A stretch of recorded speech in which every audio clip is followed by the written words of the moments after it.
The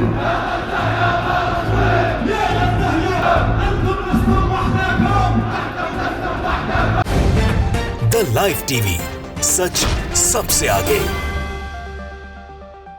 नमस्कार, मैं हूं रंजीत झा और आप देख रहे हैं द लाइव टीवी। गजा को उसका हक दिलाने के लिए यमनी जन सैलाब उमड़ पड़ा है। आप अपने स्क्रीन पर यह भीड़ देखिए, यह जन सैलाब है। सबके हाथ में तख्ती, पोस्टर, बैनर है। यह समर्थन है गजा के लोगों के लिए, और जो यहाँ नारे लग रहे हैं वो भी अभी हम आपको सुनाएंगे और उसका मतलब भी बताएंगे। लेकिन जरा गौर कीजिए, दुनिया में खास करके मिडिल ईस्ट में जो इस वक्त जंग के भयंकर हालात हैं, उसमें इजराइल और गजा की जंग सबसे अधिक चर्चा में है। लेकिन उससे भी अधिक चर्चा में कुछ और बात आई है।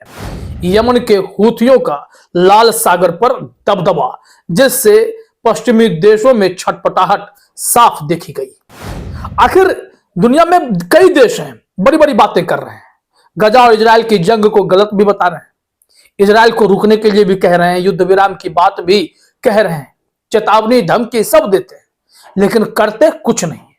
चाहे सऊदी अरब हो, यूएई हो, या ऐसे कई देश हैं जो सिर्फ बातें बड़ी बड़ी कर सकते हैं, लेकिन गजावासियों के हितों की रक्षा के लिए उनके तरफ से कोई ऐसे कदम अब तक नहीं उठाए गए जिससे इजराइल बैकफुट पर आए।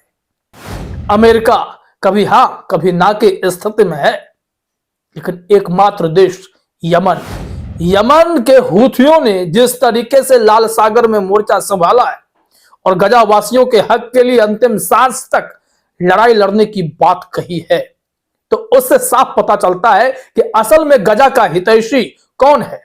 गजावासियों के लिए, मुसलमानों की रक्षा करने के लिए कौन सा देश तत्पर है। ईरान को आप इग्नोर नहीं कर सकते। यमन के हूती अगर इतने बुलंद हैं, अगर गजावासियों के लिए जंग लड़ रहे हैं, तो वो ईरान की बदौलत। अगर हिजबुल्लाह लेबनान की बात करें, वो भी गजा का साथ देता है।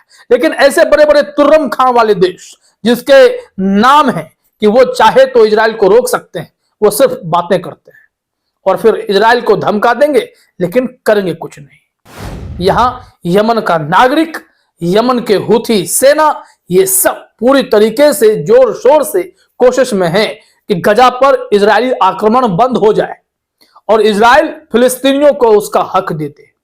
इसको लेकर ताबड़तोड़ कोशिशें जारी हैं। लिहाजा अमेरिकी जहाजों को, ब्रिटिश जहाजों को, इजरायली जहाजों को, दुनिया के कई कार्गो शिप को टारगेट भी कर रहे हैं ताकि इससे दबाव बढ़े।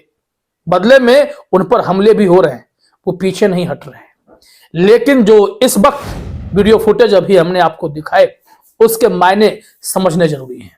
या जो जन सैलाब उमड़ा है ना, वो सिर्फ इसलिए उमड़ा है कि गजावासियों को मोरल सपोर्ट भी मिले, जरूरत पड़े तो ये युद्ध में भी कूद जाएंगे। यहां पर ये क्या नारेबाजी कर रहे हैं, जरा देखिए अपने स्क्रीन पर, उसके बाद हमें इसके मतलब भी बताएंगे। देखिए जरा।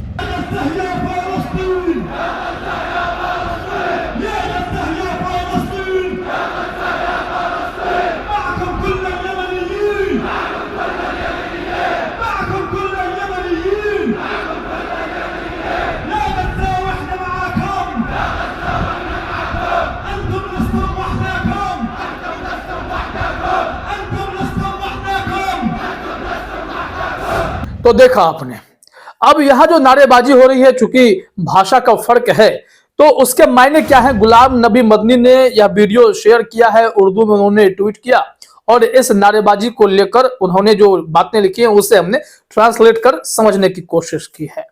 यहां पर लिखा गया है, in Yemen the people are scorned by the sea, Gaza protest for Muslims have been protesting for 4 months। कहा जा रहा है कि यमन में देखिए लोगों का जनसैलाब उमड़ा है, गजा के सपोर्ट में, गजा के लिए ये लोग प्रोटेस्ट कर रहे हैं।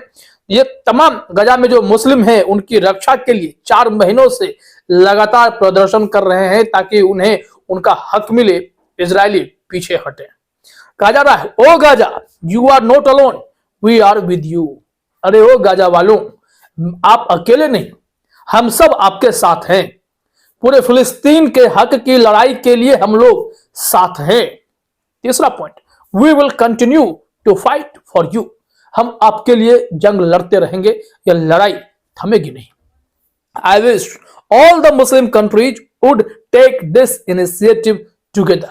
यह जनसैलाब कह रहा है कि हमारी इच्छा है कि तमाम मुस्लिम देश भी इसी तरीके से इनिशिएटिव ले, हर कोई साथ आए और साथ मिलकर इजराइल को सबक सिखाए, अमेरिका को बताए कि किस तरीके से साजिश के तहत गजा वासियों से उनकी भूमि छीनने की कोशिश हो रही है, उनके अधिकार क्षेत्र का हनन किया जा रहा है, 1967 का जो समझौता हुआ है उसकी अवहेलना की जा रही है। ऐसे में गजावासी अपने हक के लिए लड़ेंगे या नहीं लड़ेंगे? जो देश उनका साथ दे रहे हैं, उनका सम्मान है, और जो बरबोली बातें कर रहे हैं, जिनके पास सिर्फ कहने के लिए है, करने के लिए कुछ नहीं है, वैसे देशों से अपील है, खास करके जो मुस्लिम कंट्रीज, कि वो साथ आए और फिर इजराइल को मैसेज दें कि आपको पीछे हटना होगा, गजा में निर्दोषों की हत्या बंद करनी होगी, अन्यथा यह गजावासी तो जंग लड़ ही रहे हैं, लेकिन यमन भी आपको बर्बाद करने में कोई कमी नहीं छोड़ेगा। जहां जो आखिरी पॉइंट है वो लिखा हुआ है, today Gaza would not have the courage to kill so many cruel Israeli beasts. जो इस तरीके से इजरायली जो हैं सैनिक, चाहे जो भी हो, जो बहुत ही बर्बरता कर रहे हैं गजा में घुसकर, इस वक्त गजा में अकेले हमास इन सब से निपटने में सक्षम नहीं होगा। उन्हें अगर सबक सिखाना, तमाम देशों को एक साथ आने की जरूरत है। यह मैसेज दिया जा रहा है यमनी जन सैलाब के द्वारा। अब देखिए यमन कितनी बड़ी कुर्बानी दे रहा है, यमन के हुथी कितनी बड़ी कुर्बानी दे रहे हैं। इनके कई ठिकानों पर थोड़ी देर पहले, कुछ घंटे पहले ही अमेरिका ने हमला किया है। बताया जा रहा है कि 30 से 35 ठिकानों पर चुन चुन कर टारगेट किया गया है, जो हुथी का ठिकाना है। उनके सैन्य ठिकाने हो सकते हैं, उनके हथियारों के ठिकाने, जहां पर ड्रोन्स रखे हुए हैं, जहां पर मिसाइल्स रखे हुए हैं, उसे टारगेट किया जा रहा है। लेकिन इन सब के बावजूद यमन की तरफ से बयान आ गया, उनके जो अधिकारी हैं उन्होंने कहा कि लाख अमेरिकी, ब्रिटिश दबाव हम पर बना लें, अभियान चला लें इसके लिए, लेकिन अंतिम सांस तक गजा के हक की लड़ाई लड़ी जाएगी। गजा वासियों पर जुल्म बंद हो तो हम लाल सागर में हमले रोक देंगे, लाल सागर में ट्रांसपोर्टेशन की अनुमति दे देंगे, इजराइल की तरफ जहाज जाने लगेंगे। लेकिन अभी ऐसा नहीं हो सकता है। तो अमेरिका को लगता है कि हम तो इतने ताकतवर हैं, ताकत के दम पर यमन के हुतियों को हम पीछे धकेल देंगे, लेकिन वो लगातार कोशिश के बावजूद भी नाकाम हो रहे हैं। यमन ने फिर से उनके एक जहाज को टारगेट किया, जिसे फेक बताने की कोशिश की गई, लेकिन अगर वह फेक होता तो उसके तुरंत बाद ब्रिटेन और अमेरिका ने मिलकर फिर से कैसे यमन के हुतियों पर हमला करना शुरू कर दिया। दरअसल लाल सागर मेन पॉइंट है, जिस होकर इजराइल के लिए खूब व्यापार होता है। दुनिया के कई देश इजराइल से इंपोर्ट एक्सपोर्ट का काम करते हैं, और ऐसे में इन लोगों को भयंकर नुकसान हुआ है। मार्केट उनकी चरमरा कर गिरने लगी है, जिसके चलते इजराइल की कमर अर्थव्यवस्था के मामले में टूटने लगी है, और अमेरिका से गुहार है कि वो बचा लें। और यमन कह रहा है कि जब तक गजावासियों को उसका हक नहीं दिया जाएगा, तब तक ना हम रुकने वाले हैं, न थमने वाले हैं। आपको जो करना है कर सकते हैं, ना हम घबराएंगे। अभी तक सैकड़ों जहाजों को टारगेट किया गया है यमन के हुतियों के द्वारा। इतना ही गट्स हर कंट्री को चाहिए जो इस वक्त दिखाए और इजराइल को समझाए कि अगर आप अपने नुकसान को इसी तरीके से झेलते रहेंगे, आप तो बर्बाद होंगे। और गजा को बर्बाद करके भी गजा को अपने पास रखेंगे तो गजा को संवारने की भी जिम्मेदारी आपकी होगी। फिर क्या ही होगा, आप अर्थव्यवस्था के तौर पर बर्बाद होते चले जाएंगे। फिलहाल इस वीडियो में इतना ही। आप सभी का हमसे जुड़ने के लिए बहुत बहुत धन्यवाद। द लाइव टीवी, सच सबसे आगे।